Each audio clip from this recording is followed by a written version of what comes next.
시청자 여러분 안녕하세요. 주식 공부를 통한 손실 방어와 수익 상승 전략을 알려주는 주식하는 아저씨입니다. 오늘은 많은 트레이더들이 매매 전략에서 사용하는 피보나치 조정대에 대해 이야기해 보겠습니다. 복잡하게 들리지만 알고 나면 아주 흥미로운 도구인데요. 이 피보나치 조정대를 어떻게 활용할 수 있는지, 또 매매 전략에서 어떤 식으로 접목할 수 있는지 간단하게 설명드리겠습니다. 이 무료 영상의 지속적인 제공은 좋아요와 구독으로 가능하니 꼭 잊지 마세요. 자, 그럼 먼저 피보나치 조정대가 뭔지부터 알아봐야겠죠. 피보나치 수열 들어보셨나요? 0, 1, 1, 2, 3, 5, 8, 13 이런 식으로 이전 두 숫자를 더해서 다음 숫자를 만드는 패턴입니다. 이 수열에서 비율을 계산하면 0.764, 0.236 같은 숫자가 나오는데요. 이 비율들이 바로 피보나치 조정대의 핵심입니다. 트레이딩에서 이 비율들을 가격 조정에 적용해 특정 지점을 매매 타이밍으로 활용할 수 있습니다. 그리고 주가 차트에서 피보나치 조정대를 사용하는 방법은 정말 간단한데, 일반적으로 주가 흐름에서 고점과 저점을 지정하고 그 사이의 구간을 나누어 각각 0.764, 0.5, 0.236 그리고 1로 표시합니다.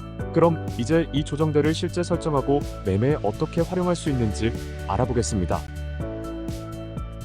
키움증권 HTS 기준으로 피보나치 조정대는 차트 툴에서 선택해서 사용할 수 있습니다. 이렇게 생긴 아이콘 모양을 선택하면 되는데, 혹시 이 아이콘 모양이 차트 툴에 없다면 왼쪽에서 이렇게 생긴 차트 툴 편집 버튼을 눌러서 추가하면 됩니다. 버튼을 추가를 해볼게요. 차트 툴 편집 버튼을 누르고 나면 이런 화면 뜨죠. 그럼 여기 메뉴 구분 항목 중 분석 도구를 선택하고 아래에 보면 피보나치 조정대가 있습니다. 선택을 하고 오른쪽으로 방향 표시가 되어 있는 삼각형을 클릭합니다. 그리고 확인 버튼을 누르면 차트 툴 메뉴에 피보나치 조정대가 추가됩니다. 이제 차트 화면에 조정대를 추가하기 위해 차트 툴에서 피보나치 조정대 아이콘을 클릭하고 차트 화면상 최저점 또는 최고점에서 마우스 왼쪽 버튼을 누릅니다. 이때 마우스 버튼은 클릭하는 것이 아니라 누른 상태에서 드래그로 이동해야 하고요. 반대 지점까지 드래그해서 마우스 버튼을 놓으면 피보나치 조정대를 표시할 수 있습니다. 저희가 보려고 하는 선은 최저점과 최고점의 중간에 있는 세 개의 선이라서 시작점을 어디로 하든 상관없이 고점과 저점의 양쪽 끝을 연결하면 됩니다. 그리고 피보나치 조정대의 수치와 표시돼야 하는 선을 수정해야 하는데요. 설정값을 조정하려면 방금 추가한 피보나치 조정대에서 마우스 왼쪽 버튼을 더블 클릭해서 설정 창을 띄울 수 있습니다. 여기에는 3개의 탭이 있는데, 세 번째 있는 비율 설정 탭을 클릭하고 여러 개의 수치가 입력된 상자에서 저희가 표시하려고 하는 값을 선택하면 됩니다. 일반적으로 피보나치 값으로 가장 많이 사용하는 3개를 선택하겠습니다. 0.236, 0.5 그리고 0.765입니다. 나머지 체크박스는 모두 해제하시면 설정은 끝났습니다. 확인 버튼을 누르고 차트 화면을 보면 저점과 고점 사이의 3개의 선으로 피보나치 비율에 따라 구역이 나뉘어졌네요. 이제 다음 단계로 이 피보나치 조정대를 활용하는 방법을 설명해 보겠습니다.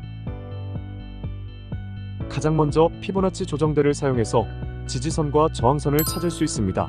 피보나치 비율에 따라 가격이 조정될 때 0.236, 즉 23.6%나 0.764, 76.4% 그리고 50% 구간인 0.5와 같은 특정 비율에서 반등하거나 저항을 받을 확률이 높은데요. 예를 들어 주가가 상승했다가 조정받을 때 피보나치 조정돼서 지지를 받는다면 이곳이 좋은 매수 기회일 수 있으며, 상승하다가 저항받으면 적절한 매도 위치로 판단할 수 있습니다.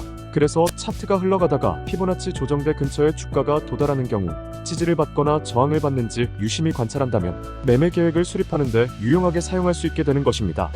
그럼 피보나치 조정대로 반등 지점도 찾을 수 있을까요? 우리는 종목에 신규 진입하기 위해 하락하는 주가가 반등하는 지점을 찾으려고 노력하는데, 주가의 위치가 피보나치 조정대의 중간선 또는 가운데 3개의 선 중에서 가장 아래에 있는 라인에 도달했다면 반등 포인트로 좋은 공략 구간이 될 수 있습니다. 이렇게 유용한 피보나치 조정대를 차트에 적용할 때 차트 기간은 얼마가 적당할까 궁금할 수 있겠죠? 우리가 스윙 매매를 하기 위해 차트를 볼 때 120일 또는 241 등 일봉 캔들의 기간을 길게 볼 수 있지만, 단기 매매를 하는 경우 30일 또는 60일 기준으로 볼 수도 있고, 단타 매매를 하는 경우 분봉 흐름으로 차트를 보게 됩니다. 그렇다면 피보나치 조정대는 어떤 기간의 차트에 적용해야 할까요? 이 부분에 대해서는 정확한 답이 없습니다. 여러분의 매매에 따라 다양한 방법으로 적용하면서 최적의 시나리오를 찾는 것이 중요합니다. 일반적으로 매매 기간이 길고 장기 투자를 하는 스윙 매매의 경우 120일, 240일, 심지어는 더욱 길게 600일 기준으로 적용해보면서 겹치는 구간을 찾아볼 수 있을 것 같고요. 단기 매매를 하는 경우 60일 기준 매매 거래일로 보면 3개월 흐름에 적용해 볼 수 있습니다. 그리고 분봉 매매를 하는 경우 분봉 흐름에서 하루 전날의 전체 분봉 흐름을 기준으로 피보나치 비율 구간을 보거나 아니면 지난 5거래일 동안의 분봉 흐름에 피보나치 조정대를 표시해서 매매 타점을 살펴볼 수 있습니다. 이렇게 오늘은 피보나치 조정대를 활용해 매매에 적용하는 방법에 대해 알아봤습니다. 물론 피보나치 조정대가 항상 정확한 건 아니니 다른 기술적 지표나 시장 상황도 함께 고려하는 게 중요합니다. 여러분이 주식 투자에서 더욱 좋은 성과를 내는데 도움이 되길 바랍니다.